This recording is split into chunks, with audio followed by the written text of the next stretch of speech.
Welcome, Spartans, to Mission Debrief. We're playing every mission of the mainline Halo video game series in chronological order, discussing our experiences and sprinkling in a little lore along the way.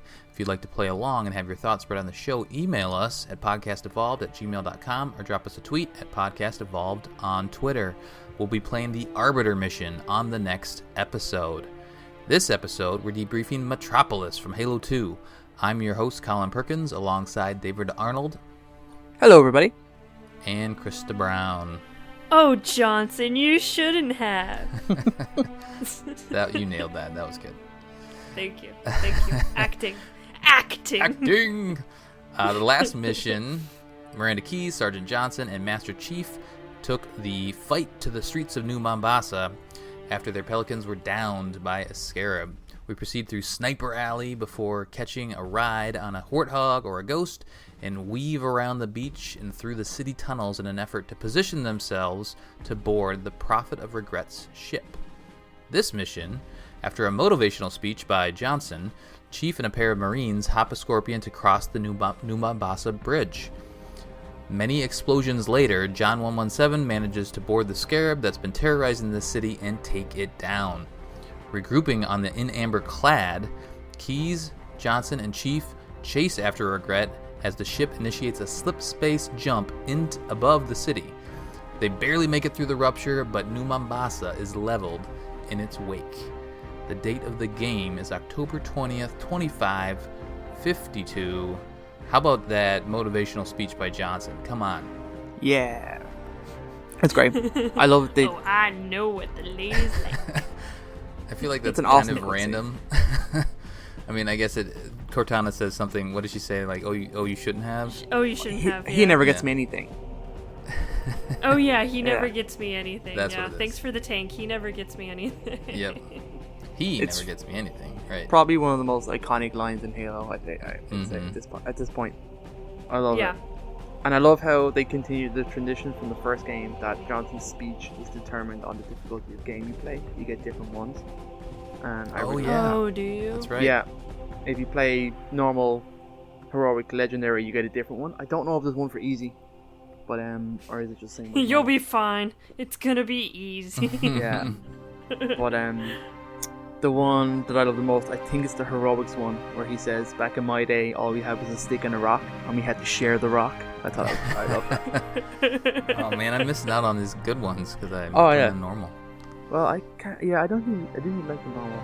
It's just like she's going to smash through these tanks and blow up anybody. Yeah. But it's great on the other difficulties. Yeah, and it's obviously my favorite time, Scorpion time. Hop aboard and take that thing. Slowest of Scorpions. It's very slow. That fucker is so slow. Oh my god. It's a long bridge, so it's apparently a mile long, but it's not, in the game. But and then you just get to blow up a bunch of Covenant. Blow up some ghosts, blow up some banshees. It is good fun. It is. Were you guys on fire by the time you got across? Because I was smoking. No, I was good. Get good. I think you guys can tell how good of an aim I am. Get good with the Scorpion. Come on. I like the Scorpion. I love it. Scorpion's cool. There is getting the rocket launcher Marines on the side and stuff. It's pretty cool. Mm-hmm. And a couple hop on partway through, right? Yeah, you can get another few Marines as you cross the bridge. At the halfway point. Yeah. There's a Wraith kind of in the middle there, too. Is it Wraith or 2, maybe? There's a Wraith, one. Yeah. And just lots of ghosts. And those are lots of fun to destroy, because they just essentially just drive right up to you. Yeah, they just drive straight. Yeah. That good AI. But it's cool. It can be a pain on Legendary. Mm-hmm. Oh, yeah. This is the mission that broke me when I was trying to attempt Legendary solo. I thought you said that the Jackal Snipers broke you too. Maybe because it's in this mission. It's later. Gotcha. Yeah, it's later in the mission when you get the Gauze Hog. Yeah. We'll get there. Because they spawn forever. Mm-hmm. Then Banshees start showing up as you're crossing the bridge as well, so you start getting hit on your 6 over your shoulder. So you gotta whip that big cannon around and take those guys out. That's always satisfying. Love that. Shooting a banshee out of the sky is very satisfying. It is, yeah. Absolutely. And so you can see the ship up above. The carrier, yeah. The carrier. And did you know you can hit it? I think someone told me that before, yeah. I think you can shoot the tank and it will actually impact it. Yeah, it doesn't do anything. It doesn't do anything, no. I was switching back and forth between the graphics, and in the anniversary version, it does do like a little explosion on the ship, and you can just kind of pepper it, essentially. But on the old version, it just kind of has a little black mark that shows up. So on both versions, you can't actually hit the ship. That's weird. Which is cool. I think it's cool. Does bullets go that far? It's powerful. I guess so. Wow. But it's still in orbit, right? I mean, the ship's in orbit, so... It's in low orbit. Yeah. Oh, it's in atmosphere. Or in atmosphere, excuse me. In atmosphere, yeah, that's what I meant. So it makes sense that you could hit it, right? Worth a shot, and hey, it paid off. Well, at least it paid off from a visual perspective.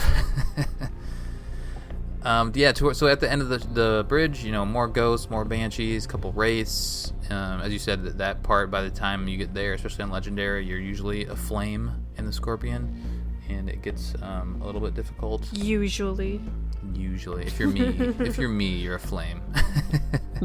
You're flaming. That's right. And then we head down the tunnel, and don't go too far before we just reach a dead end. And then there's a warthog that's on the side of the... It's like a highway, essentially, down there, right? It just kind of goes underneath the city. Yeah, all the highways are underneath the city to have more buildings and shit. Yeah. Yay, future. That's right. Future's cool, right? Totally cool. Sure. So this mission, at this point, I might mention this game, you can pick up a gun that is a Scarab gun, and it's essentially a plasma rifle. But so that's here. That's here. So what you do is you kill all the Marines. You go into the tunnel and kill everybody, and then all the Marines.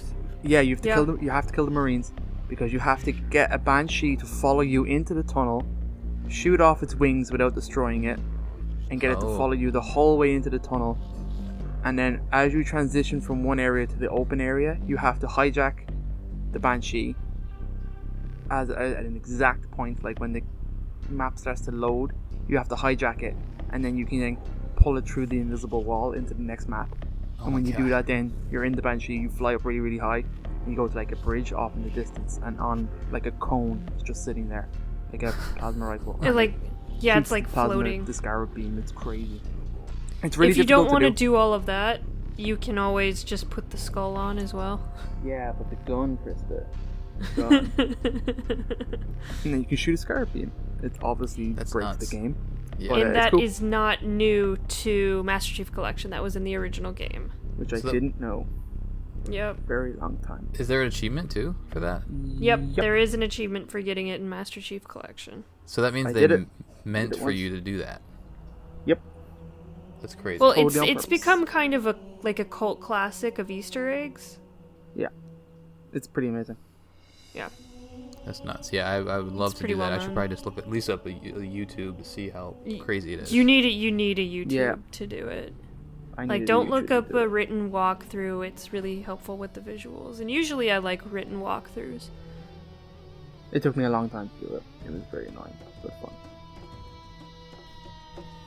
Alright, so you essentially, if you're just driving on the tank, and you don't do that crazy Scarab gun thing, then you do have to get off the tank eventually, hop into some warthog. You kind of go through a little crack in the wall, or I guess it's just a little clearing, right? And then go through, clear the area. You do that essentially twice, right? Aren't there 2 warthogs through that area? There's the regular one, and then at the end of the tunnel you get the Gauze Hog. Yeah. Well, the Gauze Hog is in that clearing, right? Yeah. Oh, when you're past it, yeah. So you can kind of weave the regular warthog through a little bit. Then you do have to get out, and then you get into this clearing, and there are jackal snipers, and that sounds like that's Krista's favorite spot, right? No, they spawn infinitely, and they kill you in one hit. It's ridiculous. Why would they do that? And you can't even run to the next section because the next section has like 1 billion ghosts in a raid. Yeah, it's really difficult. It's really brutal. So it's why are they broke infinite me. spawning here? Don't you have to trigger something in order to like open that door that the ghosts come through Nope. at the bottom? No. You're not opening any doors or triggering anything in this area. I don't know why they're infinite spawn, and it's only the Jackal snipers that are infinite spawns. That's Really weird. frustrating. Yeah, they come out of like the weird tunnels in on the wall. It looks like drainage tubes or something like Okay. that. Yeah. My legendary run is coming back to me now. Yeah, they'll Oh, just boy. consistently come out of there, kill you in one hit, and then when you feel like you've cleared all of them out, you always miss that one because they keep spawning. Snipes you in the brain. And they click-clack you. Yep. Yeah. And then the Gosshog on the bottom just kind of circles around. Is it Sergeant Stacker, I think is the guy's name? He like introduces himself. I don't think he introduced himself, but like he's just that model and character is known as Sergeant Stacker. Oh, okay. Gotcha. Yeah, he is always going around in circles, but if you actually go up to the Warthog, he'll stop and let you in. Right. Yeah, it's Gauss Hog, which is pretty cool on the lower difficulties. Right. Yeah. Yeah, it's not very... It loses its use once you get up in Heroic and Legendary. I'm playing on Normal right now, so I just got in the Same. back of the Gosshog, and the driving AI was really, really good. It was? Yeah, I got through the entire mission. Oh, wow. Or the entire section that you can use the Warthog in the mission. My Can guy you just survive kept, he, all the he way just up? kept circling for me. Yeah. No, he went... what he wants you to do is he wants you to kill all the enemies. Okay. So once you kill all the enemies, he'll keep circling an area until all the enemies are dead, and then he moves on to the next area. But what if they're infinite spawns then? Like, when does he trigger that? that infinite spawn stops when you get down. Oh, it does. Yeah. Okay. Yeah, once you drop down. I see. So yeah, you clear out all the enemies, he goes to the next one, you get the Wraith first, because it's the thing that's probably going to kill you. Mm-hmm. And then the ghosts, and then once they're all dead, he moves on to the next area. It was pretty good. He didn't get stuck or anything. He did an actually good job. I was impressed. Nice. I think I did the reverse. I think I drove and he was on the Goss for a while, and maybe I grabbed it from him a little bit. The Gosshog is I didn't realize how how quickly it fires. Oh You my actually- god, you Yeah, can just cool. like I have the hair triggers on, so I was just like Blasting. Yeah. Yeah. It's pretty powerful. Machine gun Gosshog. Mm-hmm. Actually, we saw the Gosshog in Halo Reach, but in the Master Chief The original release. trilogy, this is the first. first time we've seen it. Yeah. Yep. That's true. Did you guys catch the he had a quote, the driver Stacker had a quote. He said right when you get in, he goes, "Hey, lobster monkey, you're in hot water now." Didn't hear that. That's cool. No. I thought that was good. So then, so Krista kind of took us through the next little area, and then there's like a waterfall thing going on that you drive through, and then you get into the big, it's like a highway area again, and that's where there's some race on the end. And this it was cool. I liked that transition, but then that area felt empty to me.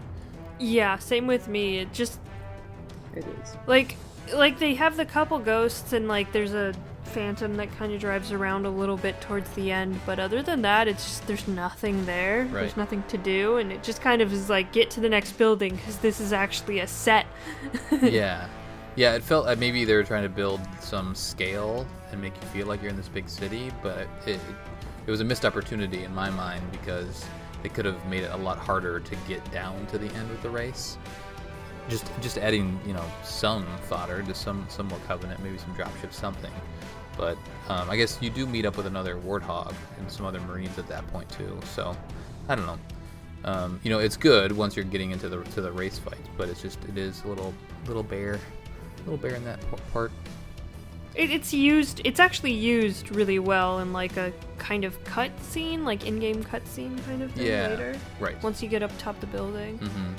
And that's when it makes sense. It's like, okay, that's why it was like that, because it's actually just a set. Basically, it's just a set piece. Yep. It's cool though. It's cool to watch when you get into that building where the terminal is, and then make your way up to the top to watch the Scarab come chasing down the street. It's pretty cool. Oh, it's so good. Yeah, And definitely. It's cool to see kind of that overlook too. So when you see the scarab, and the scarab just walks over you, which is cool. Also, it can crush you and murder you, just so you know. Yeah, it can murder you. Oh, it can step on top of you. Yeah, if it steps well, on you, that's realistic. It knocks things down as well as it goes, and sometimes those things can kill you. So I actually died today when I played. When like a piece of scaffolding or something like this landed on me, killed me. Oh really? Oh jeez. Yeah. Oops. Jerks. It's cool. And then you move on to like it's just a cool climax to this mission. And the end sequence now is so much fun. I love it. Yeah, it is pretty cool. So that terminal we'll talk about in a little bit. But yeah, the end sequence, you're kind of, is it like almost like a catwalk or something like that up high? And you start to see the scarab climb. It's like a sky bridge in between buildings is what it looks like. Mm-hmm. Yeah. Like over a highway. And do you ever pick up so there's a sniper and BR there? Do you There's everything. Those up? Yeah, totally. There's everything up there? There's everything. There's sniper rifles, BRs, loads of grenades, loads of rocket launchers. There's loads of shotgun ammo as well at the very end with like 2 mounted turrets.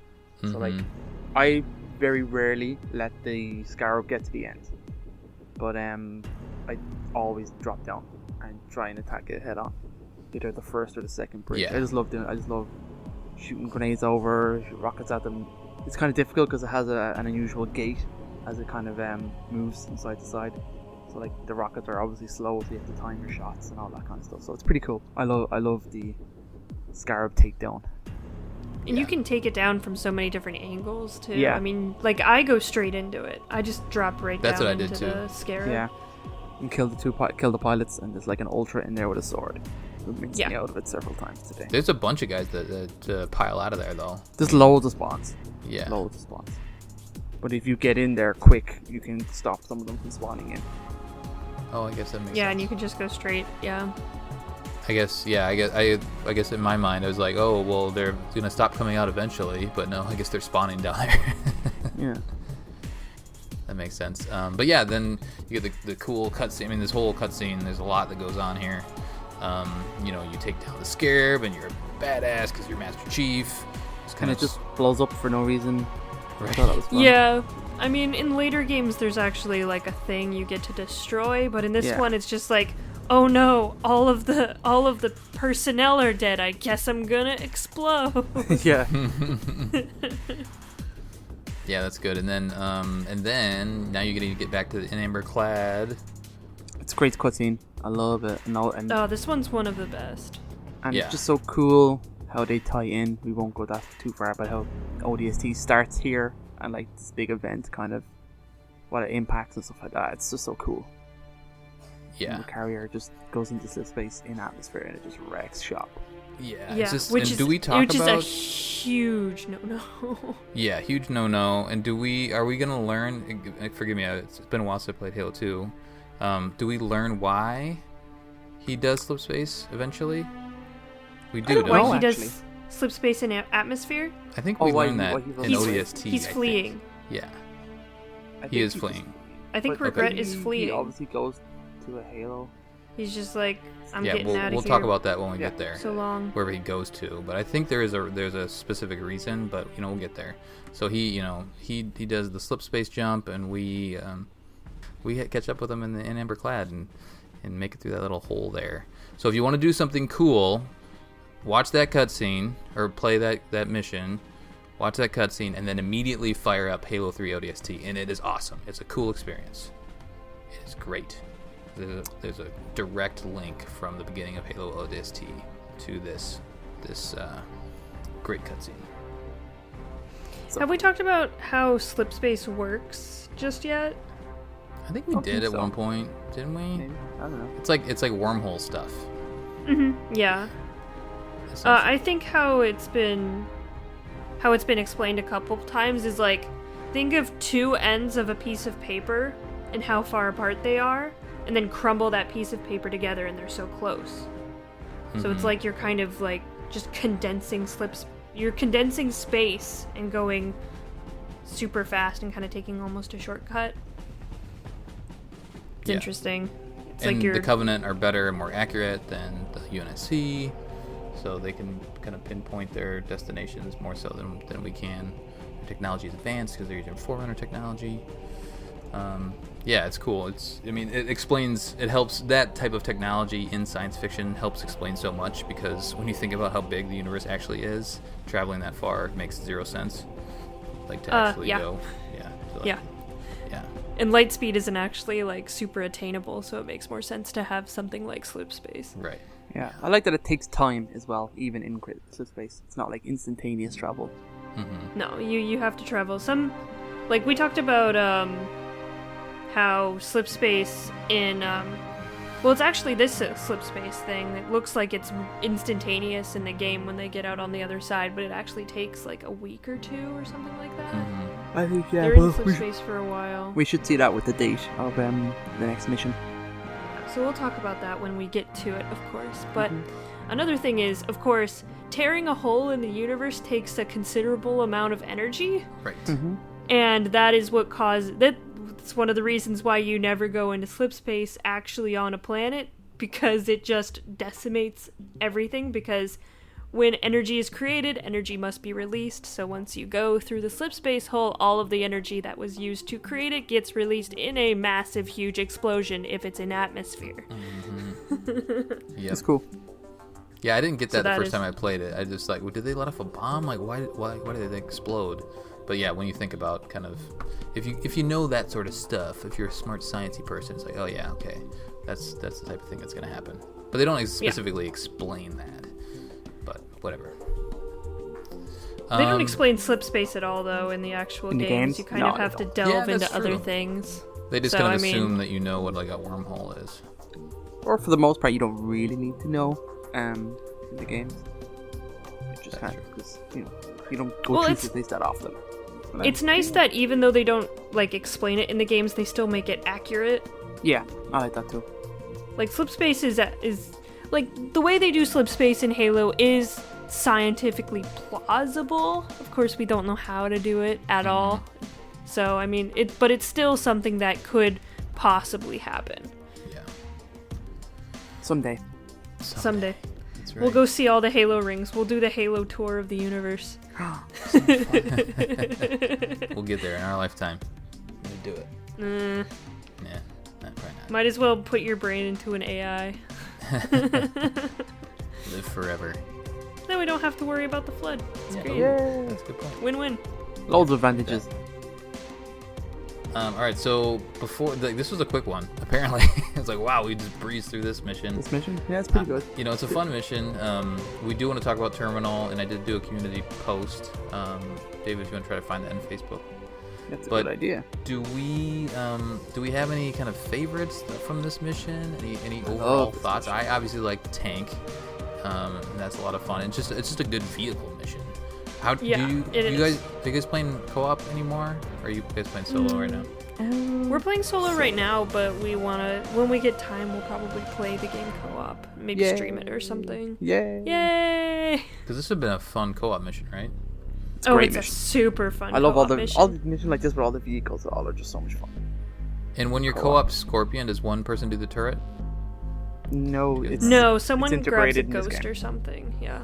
There is actually a warthog that spawns at the start. Oh, okay. So, like, right behind the tank, there is a warthog sitting there that you can take. Oh yeah, I guess I didn't think about that. And it is actually fun. You can take that warthog to the end of the mission, so you can get it in and through the tunnels and all that kind of stuff. It's pretty fun. I did it once. Oh, that's cool. You have to beat the crap out of it, but you can take it. Is there an achievement for that too? No. No. I think the biggest achievement on this particular mission is just the Scarab Gun one. Yeah, it's one of the most difficult ones to get in the game. But it has its fun uses. Yeah, that sounds nice. Also, another fun thing about co-op in this is when you're dealing with the Scarab, one person can kind of go down and flush everyone out, and the other person can be up on the landings, like sniping everyone as they come out. It's really fun. It does make the fight kind of fun as well. Yeah, what are elements to it? Like, you can, like Chris says, like double team Scarab is pretty cool. There's a bunch of interesting cameos in this mission. So Halo 2 is like where Microsoft put a crap ton of money into people. So they got a load of like famous voice actors and stuff like that. So David Cross is in this. You would know him from like Arrested Development. Yeah. As Tobias. Yeah, he's in this. He voices several Marines throughout the games. It's pretty cool. All the whiny ones are him. It's pretty funny. So like there's a female Marine who is Michelle Rodriguez at the very start of the cutscene. Yeah, right. She's very identifiable, even though her character model looks nothing at all like her. Right. It's not even. I'm not sure. Is she like? No, she's just a white chick. Yeah, just like a white chick, but in it. But she's pretty identifiable as a tough lady, and you know her from all sorts of things. Fast and Furious, Lost, all that kind of stuff. And there's also a female Marine, which I noticed like the very first time I played this game. They did like a Halo 2 doc where they showed you all the voice actors and did like a kind of. They showed you the actor voicing some of their lines, and one of them isn't what I noticed is Laura Prepon, who is Donna from the 70s show. So I don't know if you guys ever watched that, but I watched that show a lot. New Black. Yeah, is she? Okay, cool. She's the Marine who gives you the shotgun in the tunnel. So I was like, oh, really? Yeah. She was very nice. I liked her. Nice lady. I like it when people give me shotguns. Yeah. So these are like loads of famous voice actors and stuff. Yeah. In this game. That's cool. That was cool to see her face because she probably wasn't very famous at the time, and now she's become a bigger actress. Probably a bigger name now. Yeah. Yeah. Like I knew her from that show because it was pretty big here. Also. Which cool thing on the Halo 3 Legendary Edition bonus disc, part of the bridge where it features underground where you get the shotgun was supposed to be flooded with water, but they couldn't get the water effects to work, so they ran out of time, so they removed it. I'm like, that's cool. So there's a lot of stuff like that in Halo 2 though. Stuff cut? Oh yeah. Yeah. Halo 2 is the biggest one for it, I think. Other than maybe Halo 5 now. Now that Halo 5's come out. Although, yeah, we don't know exactly what happened with Halo 5 yet. Yeah. We'll find out in a couple more years, I'm sure. Someday. Anything else? Otherwise, we'll go to Terminal. Yeah, let's go Terminal. Okay. This Terminal continues our education on Theovadam and his crusade against humanity. It talks about probably one of the most significant things that Theovadam has ever done, which is the fall of Reach. He contributed to it. It actually was his fleet that invaded Reach. So since we already have played that, some of the visuals from the Terminal will look very familiar, like the glassing of New Alexandria? Yeah. New Alexandria and all that stuff.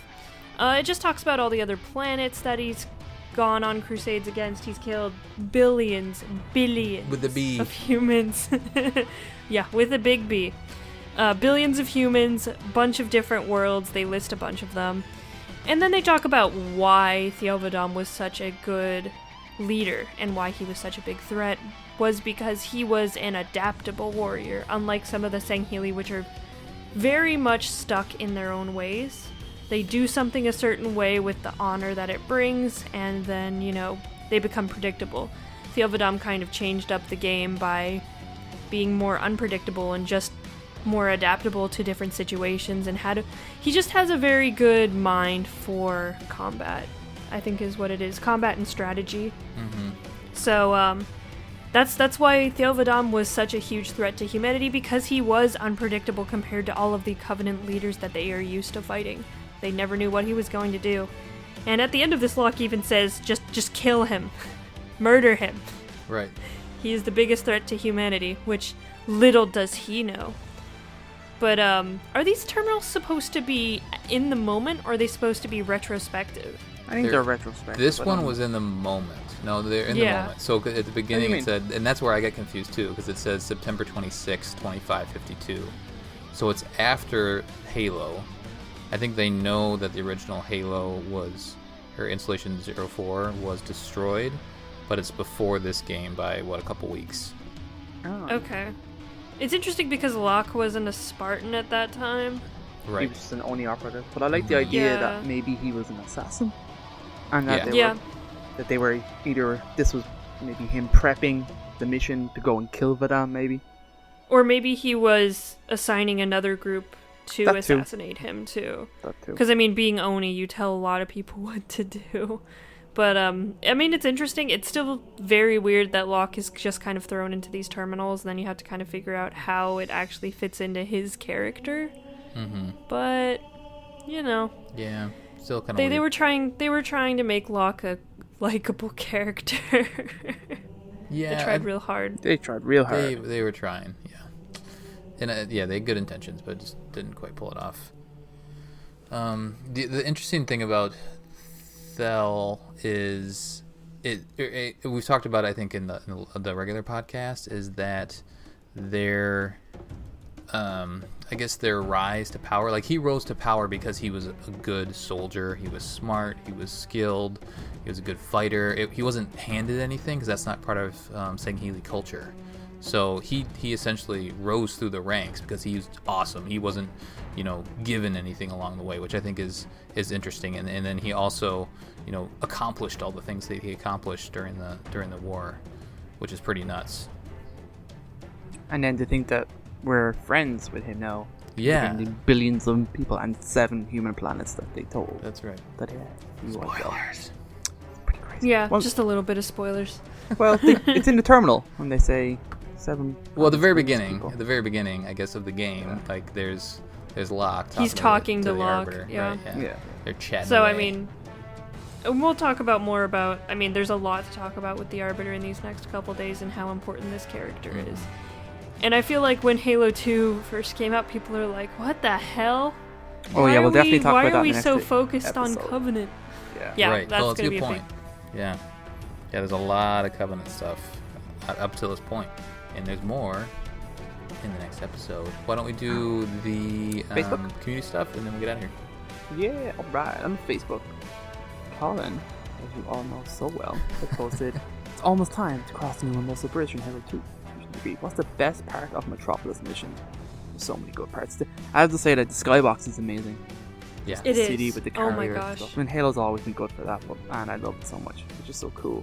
Just seeing a carrier above you and stuff. It's just amazing. It's super immersive. Yeah. Ian Francis nailed it, saying, "Knowing what the ladies like." Yeah. I think a lot of people are going to find that quite quotable. Jesse White says the tank. Brad Tharp. The good old Sergeant Stacker brings the Gauss hug. First time this series you get your hands on that beauty. That's pretty cool.